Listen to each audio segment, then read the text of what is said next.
दोस्तों, शुरुआत से ही लद्दाख पर्यटकों का पसंदीदा स्थल रहा है। यहाँ की उबड़ खाबड़ सड़कों पर बाइक से राइड करना हर किसी को पसंद है।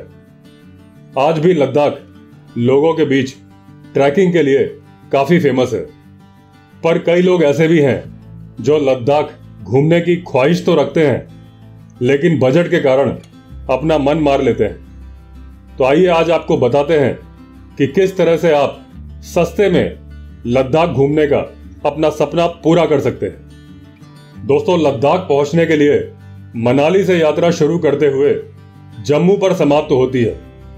आप लेह पहुंचने से पहले मनाली में रुक सकते हैं। मनाली एक फेमस टूरिस्ट डेस्टिनेशन है। यहाँ 500 रुपीज से लेकर हर बजट के अनुसार आसानी से होटल मिल जाते हैं। इसके अलावा यहाँ पर आप 100 रुपए में आसानी से खाना खा सकते हैं। मनाली से लेह जाने वाले मार्ग पर रोजाना HRTC की बस चलती है। इस यात्रा के दौरान 2 दिन का समय लगता है, जिसमें केलोंग में रात्रि विश्राम है। इस बस का किराया 500 रुपीज पर पर्सन है। केलोंग में रहने के लिए कई होटल हैं। ये होटल 500 रुपीज से लेकर 700 रुपीज तक आसानी से मिल जाते हैं। यदि आप इस बस से यात्रा कर रहे हैं तो 500 रुपीज बस का किराया, 600 रुपए रहने और खाने के लिए मिलाकर लगभग 1100 रुपए तक खर्च होगा। इसके अलावा दिल्ली ISBT से लेह के लिए सीधी बस चलती है। इस बस का किराया करीब 1400 रुपीज का है। ये बस मनाली में नहीं रुकती, ये केलोंग में रुकती है। अगर आप इस बस से यात्रा कर रहे हैं तो आपका कुल खर्चा 1400 प्लस 600, जिसमें आपका किराया, रहना और खाना हो जाएगा। इस बस से जाने में आपको एक रात की बचत होती है और मनाली में रुकने का किराया बच जाता है। लेह पहुंचने के बाद आपके पास यहाँ घूमने के लिए किराए पर बाइक बुक करने के अलावा कोई और ऑप्शन नहीं है। अगर आपका बजट कम है तो एक्टिवा या स्कूटी बुक कर सकते हैं। पूरे दिन के लिए इसका किराया 800 रुपीज और आधे दिन के लिए 500 रुपीज तक होता है। लेह में रुकने के लिए आपको 500 रुपए से लेके 1000 रुपए के बीच में आसानी से होटल मिल जाएंगे। अगर आप लेह में रुकते हैं तो स्कूटी का किराया 800 रुपए, करीब होटल का भी किराया 800 रुपए और खाने का खर्चा आपको वहन करना होगा। अगर आप लद्दाख जाने का प्लान कर रहे हैं तो नुब्रा वैली घूमना जरूरी है। बिना नुब्रा वैली के आपकी लद्दाख यात्रा अधूरी है। इस यात्रा को पूरी करने के लिए आपके पास बस, कैब और शेयर्ड कैब जैसे ऑप्शंस हैं। बस से यात्रा करना इस बात पर निर्भर करेगा कि आपकी यात्रा के दिन बस उपलब्ध है या नहीं। यही बात आपकी वापसी के दिन पर भी लागू होती है।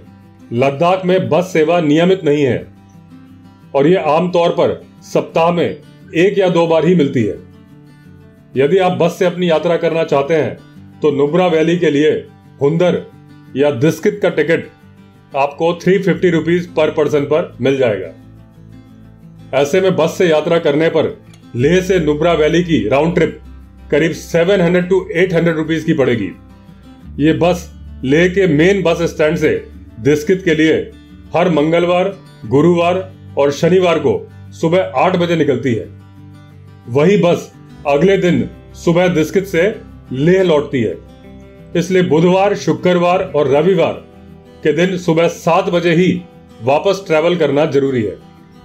नुब्रा वैली की यात्रा का दूसरा किफायती तरीका पब्लिक शेयर टैक्सी है। यहाँ के स्थानीय लोग इसका उपयोग करते हैं। अगर आपको बस नहीं मिल रही है तो आप इसका सिलेक्शन कर सकते हैं। आप लेह में पोलो ग्राउंड के पास या लेह बस स्टैंड के पास यह शेयर टैक्सी ले सकते हैं। इसका किराया 400 से 500 रुपए पर पर्सन है। अगर आप शेयर टैक्सी से यात्रा करते हैं तो नुब्रा की एक राउंड ट्रिप के लिए करीब 800 से 1000 रुपए खर्च होंगे। इसके अलावा आप वैली में टूरिस्ट शेयर टैक्सी से भी जा सकते हैं। यह आमतौर पर स्थानीय टूर ऑपरेटर्स द्वारा चलाई जाती है। यदि आप थोड़ा अधिक खर्च कर सकते हैं तो यह आपके लिए अच्छा ऑप्शन होगा। टूरिस्ट शेयर टैक्सी द्वारा एक राउंड ट्रिप यानी लेह से नुब्रा और नुब्रा से लेह तो आपको करीब 1500 से 2000 रुपए तक खर्च करने होंगे। इसके लिए आपको लेह के ट्रैवल एजेंट से संपर्क करना होगा और वे नुब्रा वैली की ओर जाने वाली टैक्सी में आपकी सीट बुक करा देंगे। नुब्रा वैली में आपको 800 से 1000 रुपए तक आसानी से गेस्ट हाउस मिल जाएंगे। यहाँ पर होटल में खाना थोड़ा महंगा हो सकता है, ऐसे में आप किसी भी स्थानीय ढाबे पर अपना मनपसंद भोजन कर सकते हैं। नुब्रा वैली की तरह लेह से पैंगोंग लेक जाने के लिए भी 3 ऑप्शंस हैं। पैंगोंग के लिए बस हर शनिवार और रविवार को सुबह 6:30 पर लेह से निकलती है। तांगसे के लिए एक और बस बुधवार, शनिवार और रविवार को इसी समय पर निकलती है, लेकिन वो बस पैंगोंग तक नहीं जाती है। इस बस का किराया 250 रुपीज पर पर्सन है।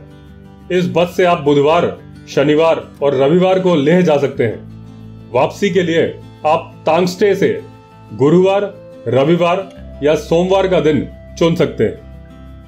आप पब्लिक और टूरिस्ट शेयर टैक्सी दोनों का इस्तेमाल कर सकते हैं। पब्लिक शेयर टैक्सी का किराया करीब 1000 रुपए है और टूरिस्ट शेयर टैक्सी का किराया 1500 से 2000 रुपए के बीच है।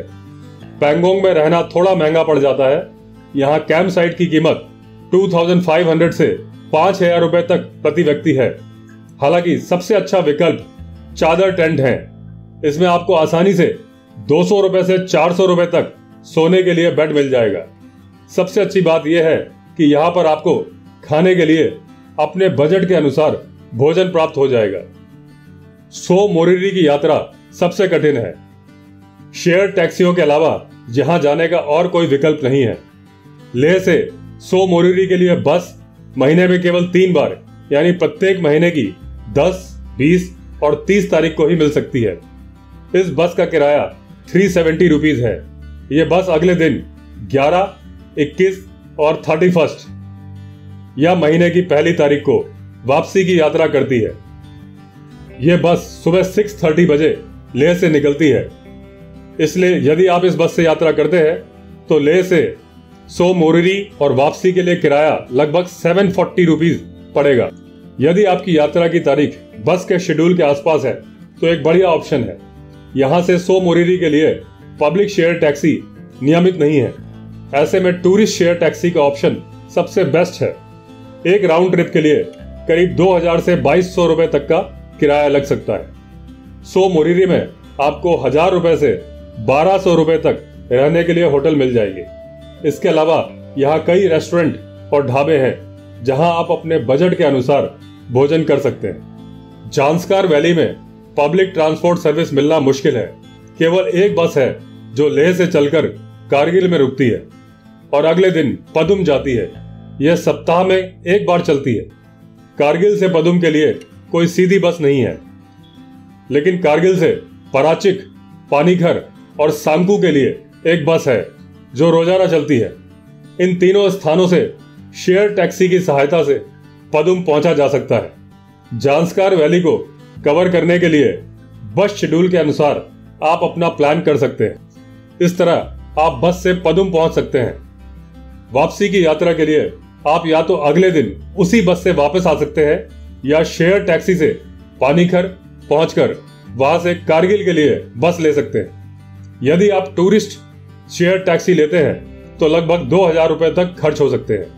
पदुम में आपको 1000 से 1200 रुपए तक की रेंज में आसानी से होटल मिल सकते हैं। लेह से श्रीनगर ये आपकी यात्रा का लास्ट फेज होगा, जिसमें लेह से श्रीनगर और वहां से आप अपने घर जा सकते हैं। इस यात्रा को पूरा करने के लिए कई ऑप्शंस हैं। इस यात्रा को पूरा करने के लिए आप सामान्य बस, डीलक्स बस, सेमी डीलक्स बस या शेयर टैक्सी ले सकते हैं। मनाली से लेह की तरह इसमें भी कारगिल में रात्रि विश्राम के साथ 2 दिनों का समय लग सकता है। यदि आप एक सामान्य बस से जाने की सोच रहे हैं तो इसका किराया 450 रुपीज पर पर्सन है। सेमी डीलक्स बस का किराया 650 रुपीज पर पर्सन है। डीलक्स बस का किराया 1050 रुपीज है। इस रूट पर प्राइवेट बसें भी चलती हैं जो श्रीनगर से लेह और लेह से श्रीनगर के लिए चलती है। इसके अलावा आप शेयर टैक्सी से भी लेह से श्रीनगर जा सकते हैं। इसका किराया लगभग 800 से 1000 रुपए पर पर्सन है। यह टैक्सी आपको लेह बस स्टैंड पर आसानी से मिल सकती है।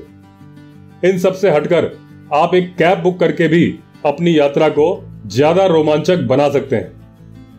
कारगिल और श्रीनगर दोनों में ठहरने के लिए 600 रुपए से 1000 रुपए के बीच में होटल मिल सकते हैं।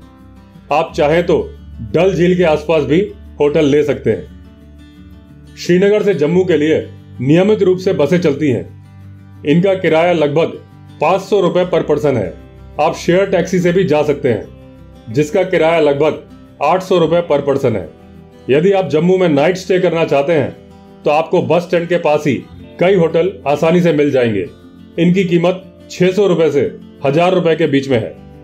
लद्दाख की बजट यात्रा से यह कहा जा सकता है, यदि आपके पास समय है तो आप पब्लिक ट्रांसपोर्ट द्वारा लद्दाख जा सकते हैं। इसमें मनाली से लेह, नुब्रा, पैंगोंग और सो मोरिरी और श्रीनगर होते हुए 2 सप्ताह की यात्रा में भोजन सहित लगभग 15,000 रुपए खर्च हो सकते हैं। आप भी इस ट्रिप का प्लान बनाकर अपनी यात्रा को रोमांचक बना सकते हैं।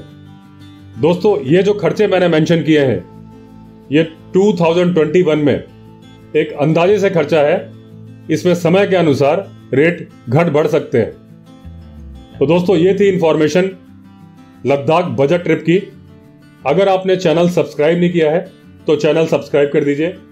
चलिए दोस्तों, फिर मिलते हैं अगले वीडियो में। तब तक के लिए all the best. Vande Mataram.